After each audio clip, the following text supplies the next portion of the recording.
જય Ganesh, happy morning. હું Shaunkesh Pathak, professional tarot card reader અને ન્યુમરોલોજીસ્ટ છું. જે કોઈને પણ ફાઇનાન્સ, હેલ્થ કે રિલેશનશિપ રિલેટેડ કંઈ પણ ઇશ્યુઝ હોય તો તેઓ મારી કન્સલ્ટન્સી લઈ શકે છે. આજે મારે આપ સૌને એક પ્રશ્ન પૂછવો છે કે આપણને જે દુઃખ, હતાશા અથવા તો કોઈ પણ એવી નેગેટિવ લાગણી થાય છે તે કોના પ્રત્યે થાય છે? આપણા પોતાના જ ડિયરેસ્ટ રિલેટિવ્સ અથવા તો ફ્રેન્ડ્સ અથવા તો કલીગ્સ. કોઈ અજાણ્યા વ્યક્તિ માટે તો આપણને એવી લાગણી નથી થતી ને. સાથે સાથે આપણને પ્રેમ, હૂંફ, લાગણી, એ બધી જે પોઝિટિવ લાગણીઓ થાય છે એ પણ કોના માટે થાય છે? આપણા રિલેટિવ્સ, ફ્રેન્ડ્સ કે આપણા કલીગ્સ ઓફિસમાં હોય. કોઈ અજાણ્યા વ્યક્તિ માટે તો નહીં જ, બરાબર?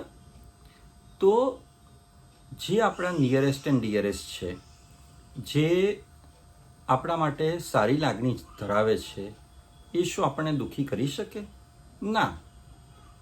સાથે સાથે તમે પણ એમને દુઃખી જોવા માંગો? ના. તે છતાં પણ આપણને એવું થાય છે કે આપણને મેક્સિમમ દુઃખ અથવા મેક્સિમમ હતાશા આપણા જે રિલેટિવ્સ છે, ફ્રેન્ડ્સ છે, નિયરેસ્ટ ડિયરેસ્ટ છે તેમનાથી જ થાય છે. કોઈ અજાણ્યા વ્યક્તિથી તો નહીં જ. કારણ કે આપણે સતત આપણા નિયરેસ્ટ ડિયરેસ્ટ, આપણા રિલેટિવ્સ, આપણા ફ્રેન્ડ્સ, આપણા કલીગ્સના કોન્ટેક્ટમાં હોઈએ છીએ, એમની જોડે ઇન્ટરેક્શનમાં હોઈએ છીએ. તો આવું કેમ થાય છે કે જેના માટે આપણને સારી લાગણી છે, જેને આપણા માટે સારી લાગણી છે, એવા વ્યક્તિઓ તરફથી જ આપણને દુઃખ, હતાશા કે એવી બધી લાગણીઓ થાય છે. એનું કારણ શું છે? બસ એનું કારણ ડીકોડ કરવા માટે જ ન્યુમરોલોજી છે.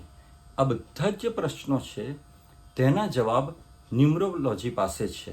કે રિલેશનશિપ કે પછી લાગણીઓ, ઇમોશન્સ, રાઈટ? એટલે તમારી જીવનના દરેક પાસાને ડીકોડ કરવા માટે જ, તમારા જીવનના દરેક પાસાના જવાબ આપવા માટે જ ન્યુમરોલોજી છે. ખુશ રહો, સ્વસ્થ રહો, મસ્ત રહો. Thank you very much.